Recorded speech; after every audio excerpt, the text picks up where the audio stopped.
zu gefunden habe. Platz. Gibt auch die Bärenseite, ne? Vielleicht sind sie ja jetzt. Und wir werden die andere Packung, vielleicht sind die ja nicht so leicht.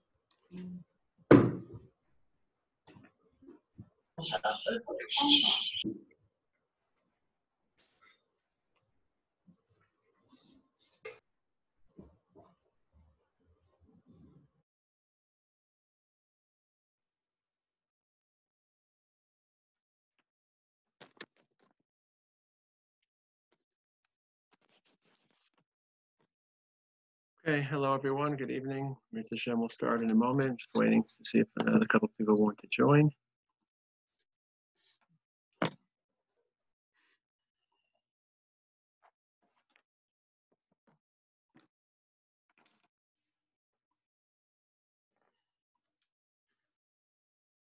Wait till 6:01 as we normally do.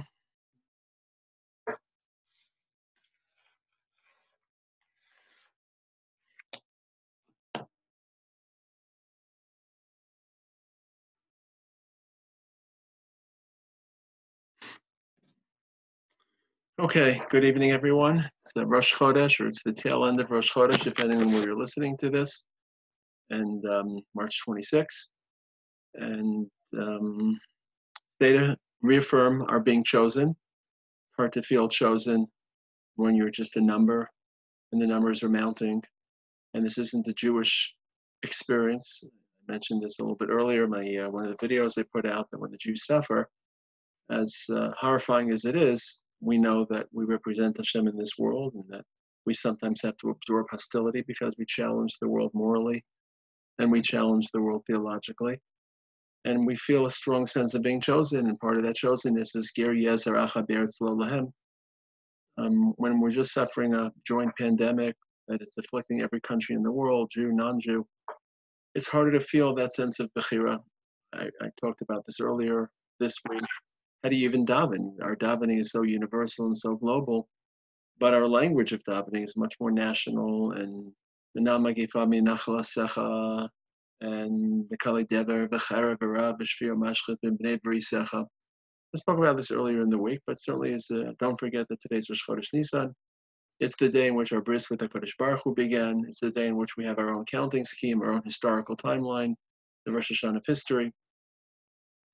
I thought it'd be helpful tonight to listen to the words of a great rabbi who, on this week, Parshas Vayikra, in a much, much more compromised and nightmarish situation that we're facing, as difficult as our situation is, how did he handle the suffering that was around him? And this is, of course, the Eish Kodesh, Reb Klonimus Kalman Shapira, the Piasetzna Rav, who was the Rav, or one of the Rabbanim, in the Warsaw Ghetto. He was born in the late 19th century.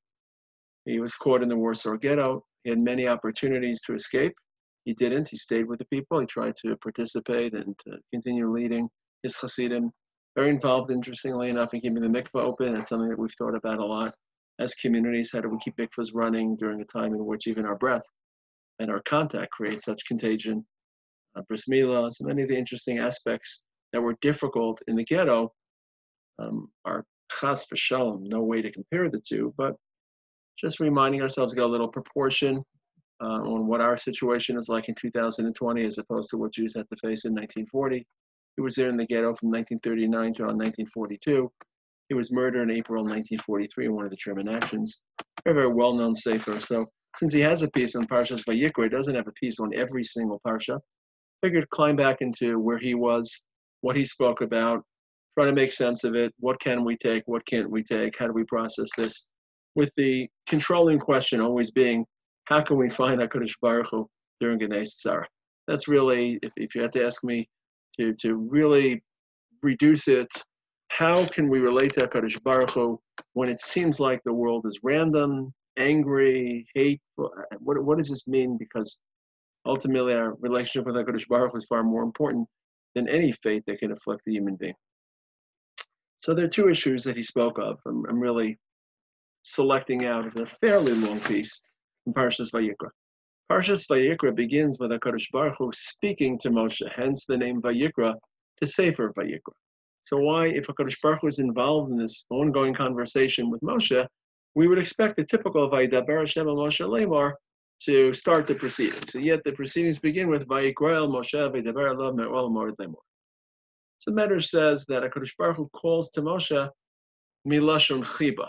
Vayikra is a term of Chiba, affection, care. How do we know Vayikra is a lashon of Chiba? Because it's the language that the Malachim speak to one another, defer to each other. Vikara ze el ze v'amar. Pasuk in Yeshua. Pasuk we know very well, but the actual source of the pasuk is, of course, Yeshaya Perak Vav, where Yeshaya has a vision. We'll get back to Yeshaya's vision. And he sees HaKadosh Baruch Hu in his Kisei HaKavod, and the angels are surrounding him. Pasuk Gimel, Perak Vav, Vikara Zel Zevi Amar, Kadosh, Kadosh, Kadosh, Hashem Tzivakos, Milo Chol Haaretz Kivado. It's important to read that pasuk a little bit because I missed that pasuk. That's a pasuk which we recite together and in joint minyan settings. And there's a lead up to it. Kesi Yitnu Lecha Hashem Elokeinu, Ksiviyan V'yecha Vikara Zel Zevi Amar, Kadosh. Unfortunately, we haven't had the opportunity to jointly exclaim the Kedusha of HaKadosh Baruch Hu. But there can't be any more psukim in the Torah that are more blatant in Kadosh, Kadosh, Kadosh, our ability to be Mekadesh Shem Shemayim. So the Malachim speak to one another, Milashon Chiba, using the word Kriya. HaKadosh Baruch Hu calls to Moshe with that same affectionate term of Kriya. If you want, there may be a little parody involved, that HaKadosh Baruch Hu wants Moshe to be part of the process, just like the Malachim are calling to one another and giving each other reshus and acknowledging each other's ability to jointly be Mekadesh Shem Shemayim. But the Piasetzna Rav asks, well, wait a second, well, why is that? Because he doesn't ask questions and answers, he's more of a flowing prose, but I'm setting it up as questions and answers. Why is this the beginning of Vayikra? Why not in other locations? Maybe Har Sinai, maybe. So the obvious answer to that is this is a beginning. This is a commencement. It's the beginning of the Sefer Vayikra. Sefer Vayikra is very dense and saturated in halachos. HaKadosh Baruch Hu begins with the lashon of chiba. But for the Piasetzna, what was more striking was the continuation of the pasuk. Adam ki yakriv mikem karban laHashem. Adam ki yakriv mikem karban laHashem speaks about karbanos. Vayikra speaks about karbanos. Now, a karban, as we all know, it's ABC of a karban, isn't just some sacrificial ritual in order to appease angry gods, but it's losing a little bit of yourself. Adam ki yakriv mikem. Those who fasted yesterday and recited slichos, or some of the other terminology surrounding the fast, literally, if we lost some weight yesterday and we sweated and it was difficult physically for us, well, that should be our kapara. And in the days of the Beis HaMikdash, we had the ability to just substitute animal sacrifice on behalf of our personal suffering, but now we don't have the Beis HaMikdash, so we fast and unishal mepar misvaseinu when we daven. But essentially, the Parshat Vayikra describes karbanos, and karbanos are formal and ritual in the days of the Beis HaMikdash, and they can be condensed in a fast when we fast, but also more experientially, it's when we suffer. When we suffer, when we lose something that we value, when we lose our lives, when we lose our stability, when we lose our security, when we lose our hope, when we lose our jobs, when we lose our day-to-day, that's also a form of Adam ki yakriv mikem. And HaKadosh Baruch Hu is reminding Moshe that even when a person undergoes sacrifice and karbanos, I love you. Lashon chiba. Don't think that I'm angry. Don't think that I'm vengeful. Don't think that it's random. There are reasons. And there are reasons even if you're living in Warsaw in 1940. And there's certainly reasons if you're living in the modern world in 2020. Not to compare the two, but just by way of analogy. And HaKadosh Baruch Hu intentionally, before he introduces the section of karbanos and sacrifice and losing and difficulty and yisurim, HaKadosh Baruch Hu begins with the lashon of chiba. Vayikra Moshe milashon chiba. Sorry, someone has a chat. I want to try to answer the chat. Okay, thank you. Thank you very much, David Silverberg. So this is, of course, known roughly as yisurin shel ahava, that even righteous people, even without deserving it, there's no sin, or certainly no sin that justifies it. But HaKadosh Baruch Hu loves us and wants to perfect us, and whether that perfection is to teach us and to instruct us and make us better, and hopefully to take stock. It's been 2 weeks. Are you a better person? you better in your relationships, you better in your brachos. Again, no one knows the logic, and does it take a pandemic to make us better, and can we justify it? But the takeaway, and this is one of the lessons for Eov, and a person, again, these are not ideas that we have thought about too frequently, because most of us have lived through a relatively easy period of Jewish history. But the notion of being mekabel yisur and shalava, of trying to see that HaKadosh Baruch Hu loves us, and for some reason, just like a father, this is a first for many of us. This is the first time we've felt, and I hope that everyone listening is not intimately encountering death, but people around us, people we know, the fear, the anxiety, the losing our lives and our livelihood and our day-to-day. So this is the first thing that the Piasetzna tried to encourage the Chassidim in the Warsaw Ghetto, I think it was 1940, not 41. But then he continued, because in the Zohar, it sounds as if the ability of the Malachim to be Mekadesh Shem Shemayim, to be active, to be Vayikra Zel Zevi Amar, is activated when the Jews are Vayikra Zel Zevi Amar, or is activated when the Jews recite Uva L'Tzion, the Aramaic version of Vayikra Zel Zevi Amar, it was a Mekabelin Dain Min Dain. Vayikra is Mekabelin Dain Min Dain. When the Jews are Mekabel Dain Min Dain, one from another, then the Malachim start to Vayikra Zel Zevi Amar. And of course, in Chassidus, events, and in Kabbalah, events on this world influence, activate events in upper worlds and higher realms. So when the Jews are Mekabelin Dain Min Dain,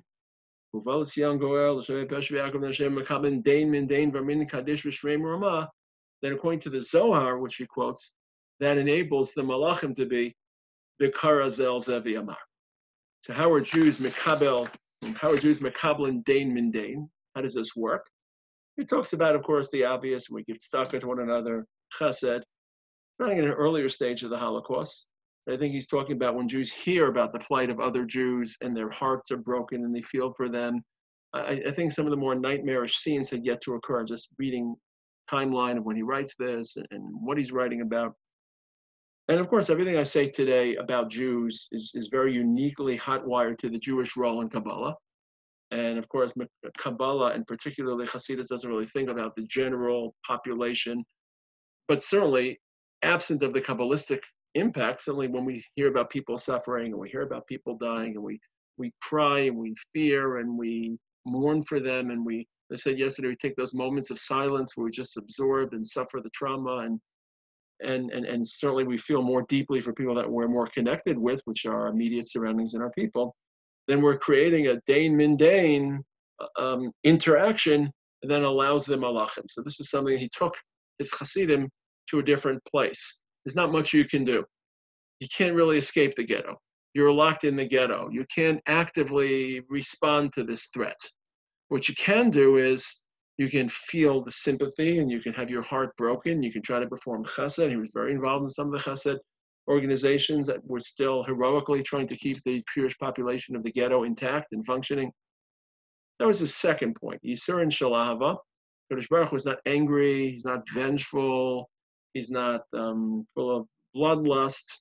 But he loves us, Vayikra Moshe, even before he speaks about a korban. He's taking korbanos from us. And again, our korbanos are no way, shape, or form even close to the korbanos that were experienced 80 years ago. The third part, which I think is the most powerful part, and I spoke about this earlier in the week. In that section in Yeshaya, where Yeshaya sees the Malachim and hears them reciting Kadosh, Kadosh, Kadosh, and the foundations of the Beis HaMikdash start to rock, Vayanu Amos HaSipim Mikol HaKorei. So Yeshaya is very overwhelmed. Omar, Oili Echidid Mesia. I don't know what I'm going to do. I can't encounter a Kadosh Baruch Hu like this. Ki ish t'meisav asay manoche, because my tongue is impure, which is fine. It feels self-inhibited. It feels inferior. Inferiority is a function or a sign of humility. But then he says, Uvitoch am t'meisav asay manochi yoshev, and I'm living with people of impure tongues. At which case, one of the angels flies to him, has a coal, touches him on his lip, and says, "Now your sin has been healed." Generally, Chazal refer to this, or transform this into a punishment for Yeshaya because he incriminated or he indicted the Jewish people. It's one thing if you feel inferior on your own. I'm ish tamei sabasayim. But then to start casting aspersions on the Jewish people, v'toch am tamei sabasayim enochi yoshev, that's a step too far, and that demands a punishment, and he's touched on his lip with the coal, and that atones for his sin. So essentially for the Eish Kodesh now, HaKadosh Baruch Hu is telling Yeshaya and telling us, not only are the malachim activated and empowered and attuned to what's happening on this world, but I am. What happens to my people affects me.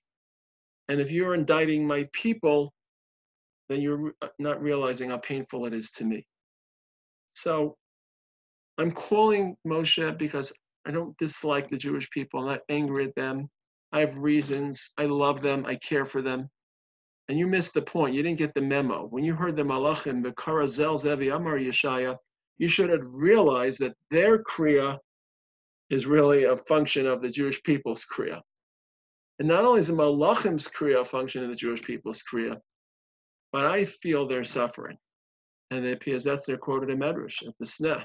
And the reason he doesn't quote this, but the reason the Sneh was chosen, because it's thorny and it's low and it scars you. And Hashem says, when the Jewish people are in Mitzrayim, I'm not going to appear on a mountain or in a palace. I'm going to appear in a lowly bush because I'm suffering as well. And he calls out, he says, Moshe, Moshe. There's no pause between the two words, Moshe. And the Medrash says, I'll read you the Medrash. Why does he call out Moshe, Moshe? And find the Medrash. It's very powerful words. Moshe li'adam shenasan alav maser gadol. Let's say you're carrying a heavy, heavy burden. You just can't carry it. And you say, help, help. Today I came in after 2.5 hours of shopping for Pesach, but I just had so many basic guys, kids, come help me. I didn't call their names. I just called their names quickly. He said, please come, take off this burden from me. Moshe, help me with this burden. Hashem isn't calling him in a, as we would say, in a concerted, deliberate, comfortable fashion. Moshe, Moshe, help me with this burden. What's the burden Hashem is carrying? The suffering of the Jewish people. Moshe, please redeem them so I won't have to carry this burden anymore. Moshe, groaning, Moshe, Moshe, help me with this burden. I can't take it anymore. That's how the Piasetzna tried to build the spirit in the Warsaw Ghetto 80 years ago, maybe 79 years ago. Yisurin Shel Ahava, realizing Hashem isn't angry. Number 2, our interaction, whatever you can, whatever chesed we can show one another, whatever Zoom contact we can have, chesed starts at home. It isn't easy living in closed quarters with people who you love deeply, but you're hurt by deeply when they say things or do things or don't do things. So it's so important to wake up every morning and ask HaKadosh Baruch Hu to give you strength to be Gomel Chesed, not just by joining a Zoom share or helping someone out or calling a chol, as I mentioned earlier in the week, but just by being kind, forgiving to the people around you.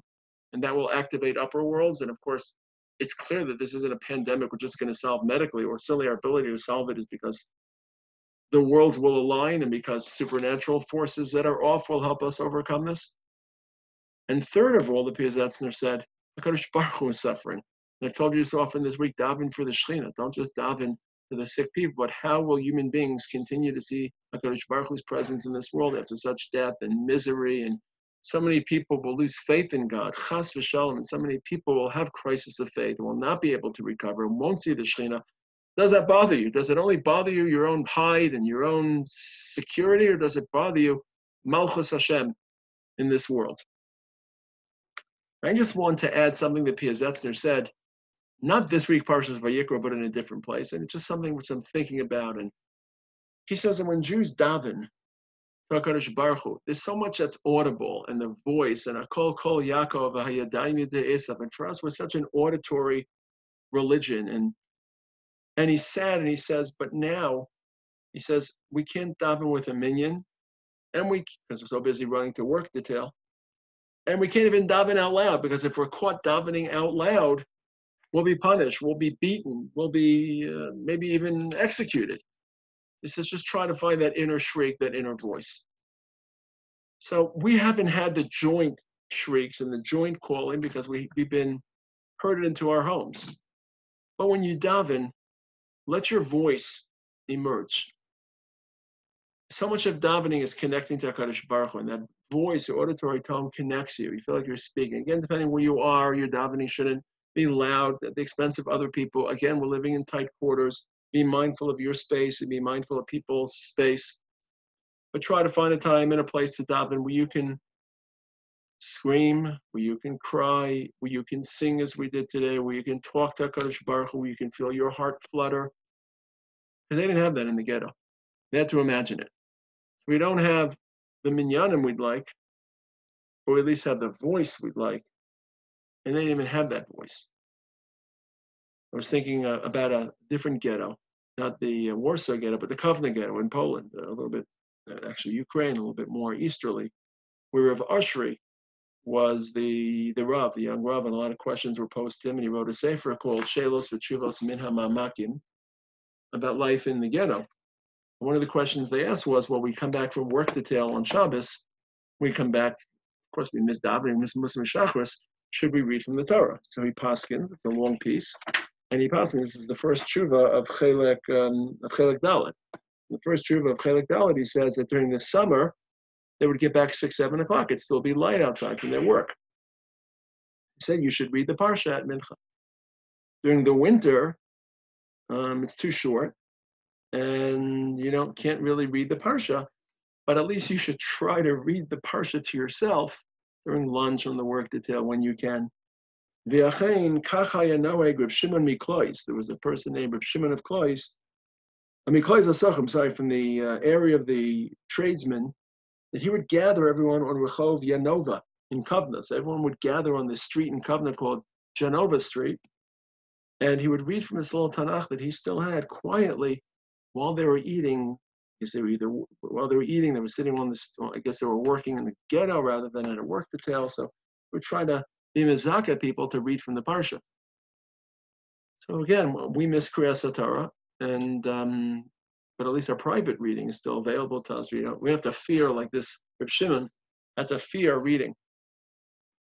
The Gemara in Brachos says, and with this I'll conclude, that how do you know the difference between Yisurin Shel Ahava and punishments? Yisurin Shel Ahava is not a punishment, it's meant to offset some of our sins. Hopefully some of our sins have now been offsetted. It's meant to transform us into better people, give us teaching opportunities and learning opportunities. How do you know the difference between Yisurin Shel Ahava and an Onesh? Where it says in Brachos, 2 deos, but I'll just conflate the two. If the Yisurin prevent you from learning Torah and or davening, and those are really harsh Yisurin, they're not just Yisurin Shel Ahava, they're the next levels, we would say. But if you can still daven and still learn Torah, then those are Yisurin Shel Ahava. So Baruch Hashem, we're all aware of the amazing, amazing learning that's taking place. And I hope that our davening is still healthy and fervent and passionate. And this is probably, for many of us, our first encounter with real Yisurin Shel Ahava. And Yisurin Shel Ahava only work if we accept them. If we realize so much of our effort emotionally is to try to solve the illness as we should, try to question our behavior as we should, try to reinforce, but some of it just has to be HaKadosh Baruch Hu is offering us Yisurin Shel Ahava. We just have to accept it.